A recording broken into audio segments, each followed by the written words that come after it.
It is story time. Welcome back for another interesting story. Today I will tell you the tale of the village of Ikan and the struggle for change. In a long time ago, in a traditional African village known as Ikan, the village was known for its rich traditions and its unwavering resistance to the changing world. The people of Ikan were fierce in their commitment to old ways, shunning anything they consider modern or foreign. Their practices, however, were often harsh, barbaric, and brutal.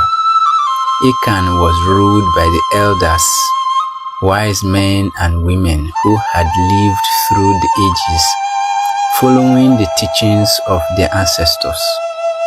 They had grown strong in their beliefs, refusing to adapt to any outside influence, whether from the neighboring villages or from the far-off cities. The people of Ikan, the world outside their village, was full of danger, deceit, and impurity. In the heart of the village stood the great tree, an ancient tree whose roots seemed to run deep into the very earth. The tree was believed to be the link between the people and their ancestors, a sacred symbol of the power and wisdom of Ikan's past. The village's greatest traditions were tied to this tree, and any decision of importance was made around its shade.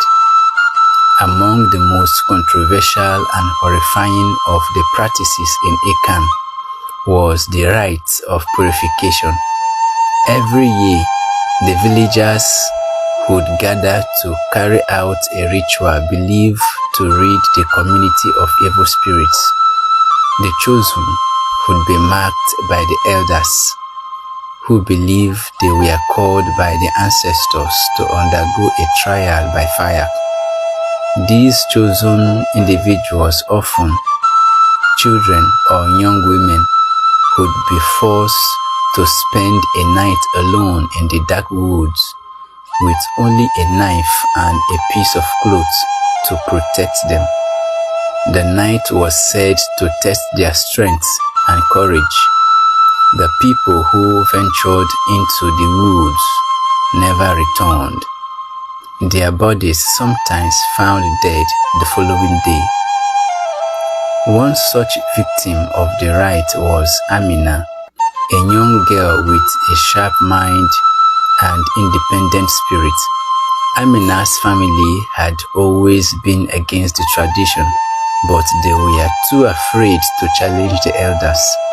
When Amina was chosen for the rite, her heart sank, knowing she was not prepared to endure the cruelty it entailed.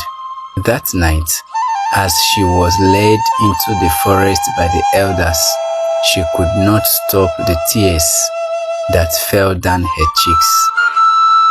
She had heard the stories, whispers of the dark figures that lurked in the woods, and the strange sounds that sent chills down the spine of even the bravest souls. But she refused to succumb to fear.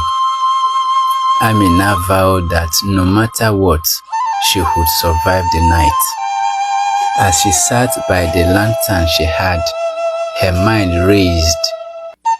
Amina knew that the elders were determined to keep the village in its old ways, but something deep inside her knew that this practice could not go on. The world was changing, and there were other villages where peace, love, and progress flourished. Could the people of Ikan be saved from themselves? Suddenly, a voice echoed through the trees. It whispered softly, as though carried on the wind. Amina stiffened. Was it the wind? Or was someone calling me?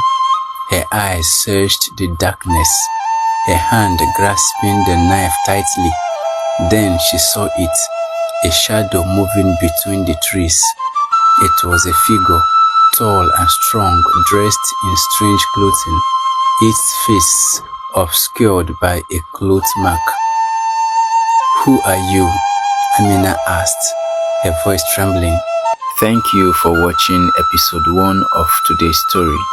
Please follow our page and stay connected for episode 2 and subsequent episodes of our interesting stories.